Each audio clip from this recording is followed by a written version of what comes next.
Quando a caridade regular a conduta dos homens, eles conformarão seus atos e palavras a esta máxima: não façais aos outros o que não quiserdes que vos façam. Em se verificando isso, desaparecerão todas as causas de disenções e, com elas, as dos duelos e das guerras, que são os duelos de povo a povo.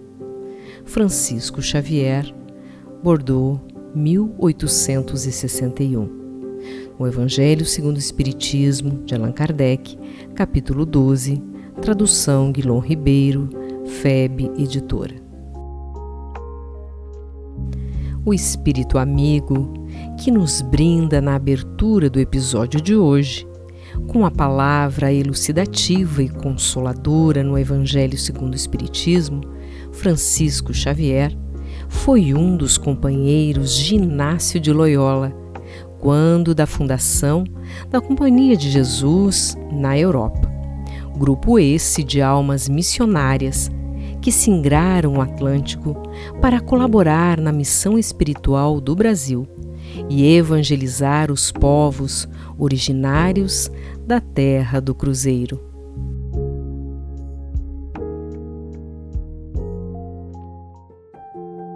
O Tratado de Madrid, assinado entre os reis de Portugal e Espanha, em 1750 estabelecia novos limites entre as colônias sul-americanas, afetando diretamente a região dos 7 povos das missões.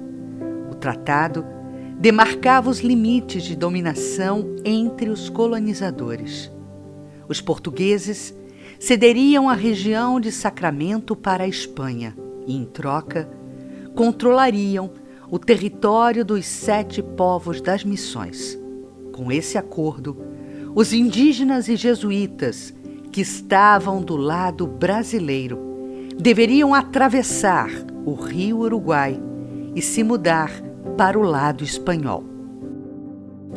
O tratado não agradou aos povos originários, nem tampouco aos religiosos. Além do inconveniente do deslocamento de 30.000 indígenas de uma região para outra, os guaranis queriam evitar o contexto da colonização espanhola. Era sabido que, diferentemente das práticas portuguesas, as forças de Madrid permitiam o uso da mão de obra escravizada indígena. Assim, se iniciou o conflito entre os indígenas guaranis e os soldados de Portugal e Espanha. A mudança impositiva, sinalizada pelo Acordo Palaciano, contrariava os planos do dinamismo renovador das forças espirituais em favor da pátria do Evangelho.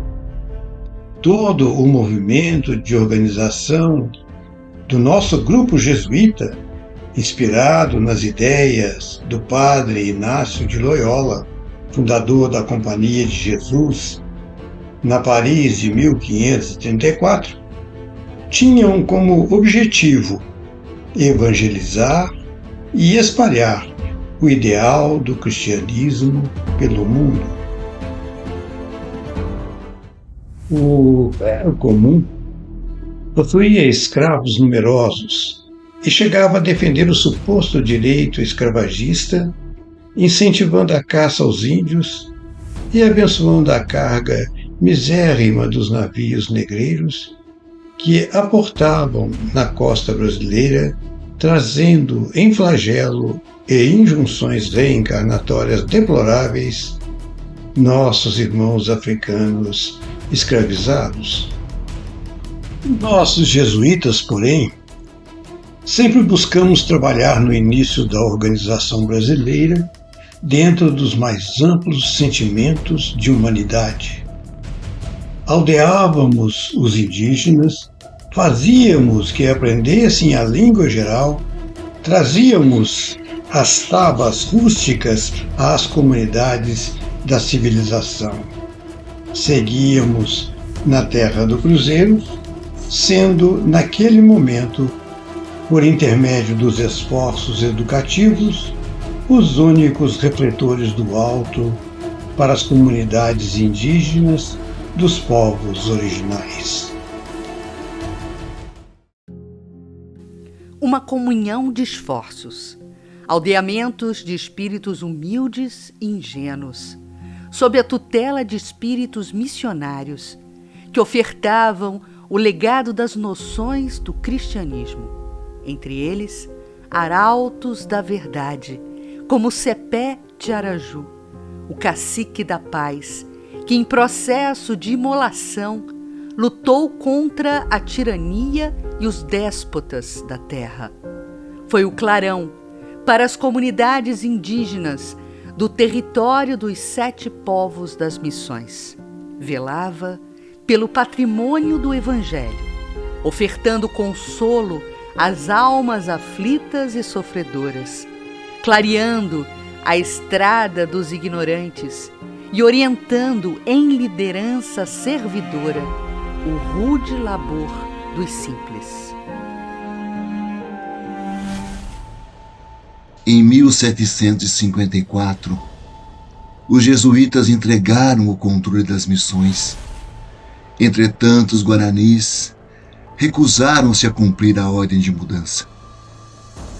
No começo das tribulações bélicas, os esforços feitos pelo exército espanhol para remover vigorosamente os povos originários das missões falharam, estendendo o conflito na região do estuário do Rio da Prata.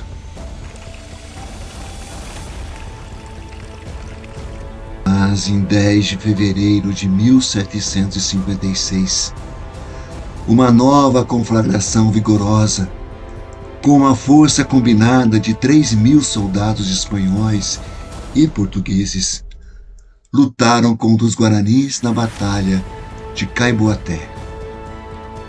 Nessa batalha, me despedi do mundo material e dos 1.511 irmãos guaranis, que também tombaram em combate. Na sequência da batalha, o Exército Conjunto Luz Espanhol ocupou as 7 missões.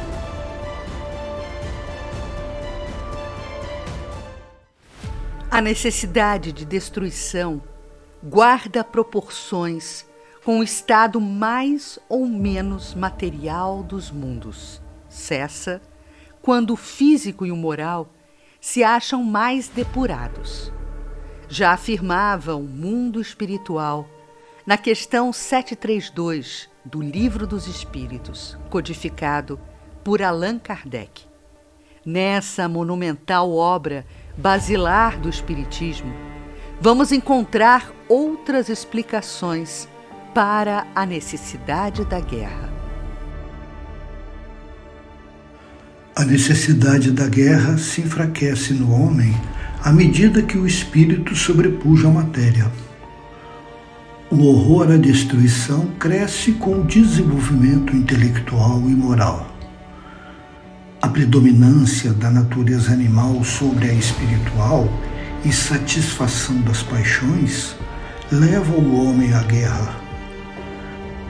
No estado de barbárie, os povos só conhecem o direito do mais forte, e é por isso que a guerra, para eles, é um estado normal. À medida que o homem progride, ela se torna menos frequente porque ele evita suas causas. E quando ela se faz necessária, ele sabe adicionar-lhe humanidade. Quando os homens compreenderem justiça e praticarem a lei de Deus, a guerra desaparecerá da face da terra. Então, todos os povos serão irmãos.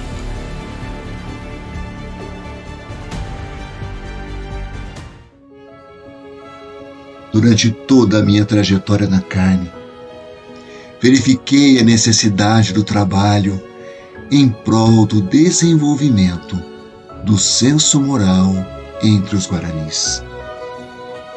Certo é que, pela sabedoria divina, O perfume da filiação divina está em cada um de nós.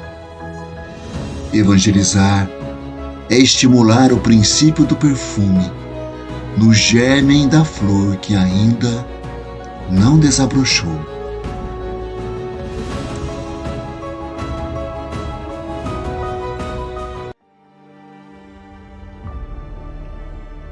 As guerras guaraníticas, como todas as demais que têm assolado a Terra, seguem os mesmos caminhos registrados pela história de progressos que surgem dos escombros das civilizações arrasadas e das vidas ceifadas precocemente nos campos de batalha. Na Guerra Guaranítica, que durou de 1753 a 1756, as tropas colonizadoras estavam em maior número e com armamento mais potente do que os índios. Durante esses 3 longos e angustiosos anos, vi muitos dos nossos irmãos tombarem. Testemunhei o extermínio de nossa comunidade, o fim da harmonia que pude experienciar no convívio da redução de São Miguel. Na permuta com o povo humilde dos Guaranis, as terras excelentes para a agricultura trouxeram prosperidade. Também na pecuária, o clima ameno favorecia as hortas comunais, onde tínhamos o prazer de colaborar. Na terra se lavrava as sementes de uma geração nova e a alimentação para o corpo físico.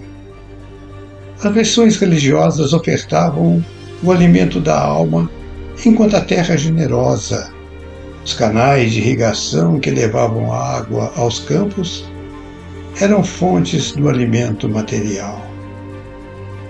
Era espantoso como os indígenas tinham vocação para as técnicas agrícolas e as inovações. Muito rapidamente, as reduções jesuíticas constituíram o conjunto agrícola mais completo e melhor organizado da América naquele período colonial. Em nossa aldeia, a indústria também floresceu. Produzíamos artigos de vestuário, habitação, ferramentas agrícolas e forjas. As fundições vieram depois. O contato com o homem branco e os missionários da Companhia de Jesus, espíritos amigos, paternais e solidários, como o Padre José, era para a nossa comunidade em São Miguel um ponto de estímulo. Todas as profissões artesanais foram aos poucos sendo introduzidas. E era no contato fraterno que crescíamos e experienciávamos o progresso. Nós prosperávamos. Aprendemos a fabricar relógios, clarinetes, trompetes e tantos outros artigos como nas melhores fábricas da Europa. Nossa República Guarani foi o único estado industrial daquele período na América. Fundíamos o ferro a partir das rochas da nossa região e nos treinávamos na arte siderúrgica do aço.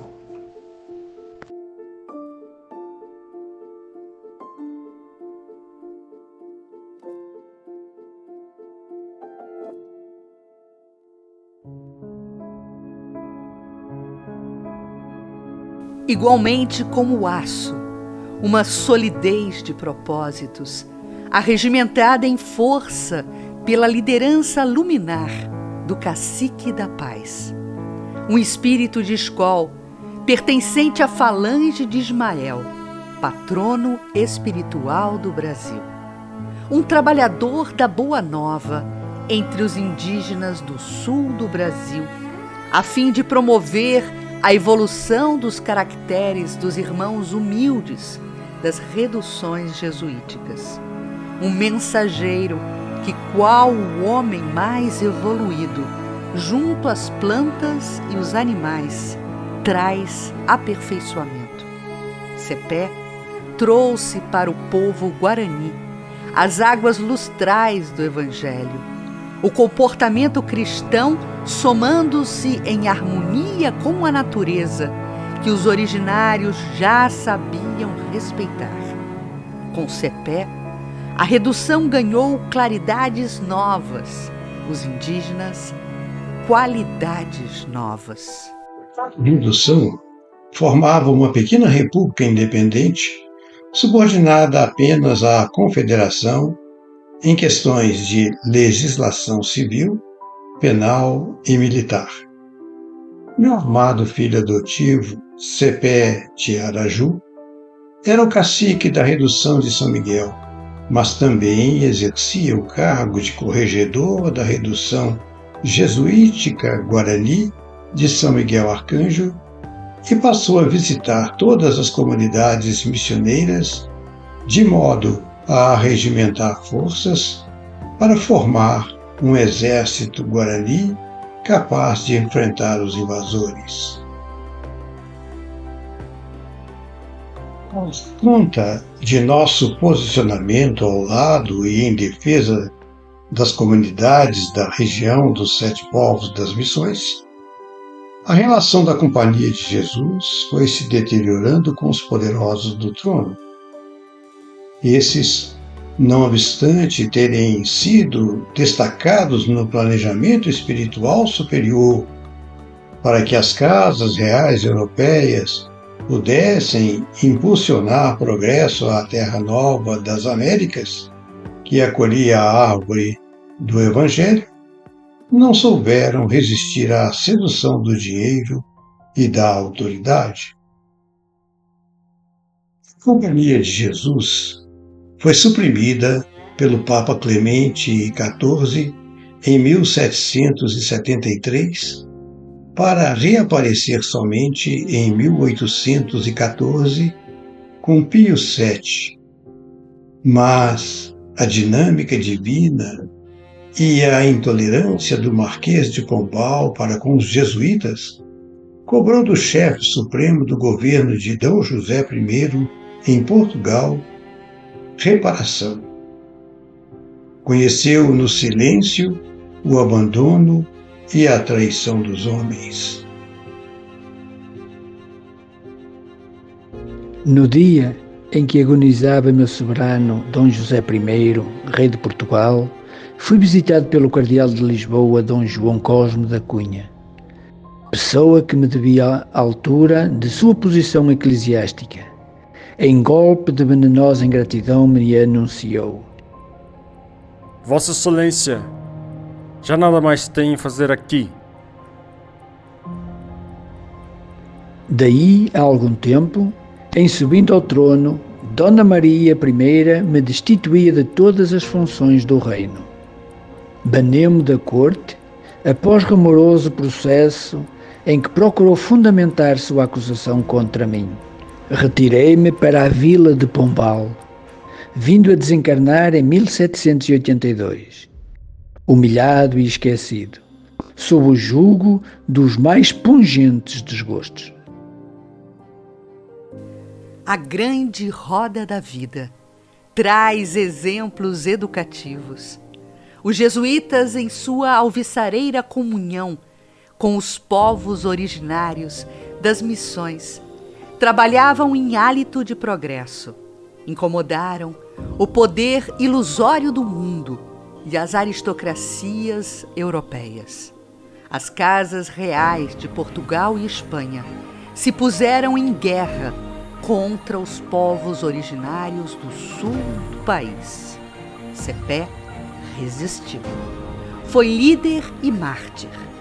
Os jesuítas caíram, mas a guerra foi vencida.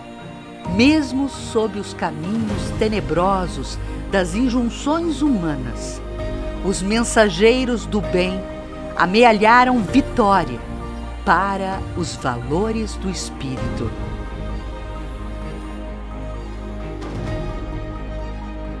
Quando se fala que as guerras são necessárias, não se lhes afirma o caráter de imprescindibilidade. Ainda habitamos um orbe que se reconstrói e se aprimora pelos embates, tais como os quadros identificados na própria natureza, com suas entranhas revolvendo-se a cada ciclo. Do conflito incessante das forças telúricas, varrendo e fazendo emergir continentes. Com os fragmentos interplanetários entrechocando-se e extinguindo eras, para propiciar o aparecimento de outras, a fim de que a obra da criação ressurja com mais beleza e utilidade.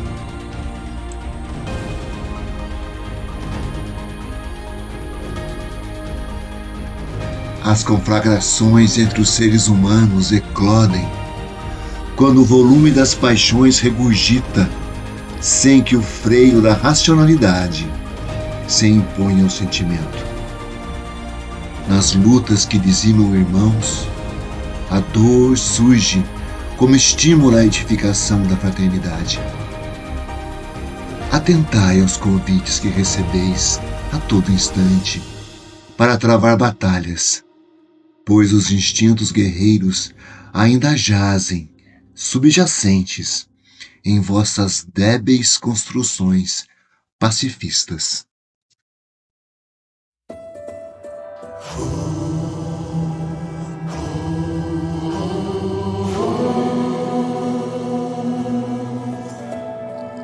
A sobrevivência do corpo e das civilizações que deflagram a guerra é ainda o recurso para que a liberdade e o progresso se estabeleçam no mundo. Mas ergue-se uma nova geração, uma nova aurora na humanidade, em que aqueles que promovem a paz herdarão a terra.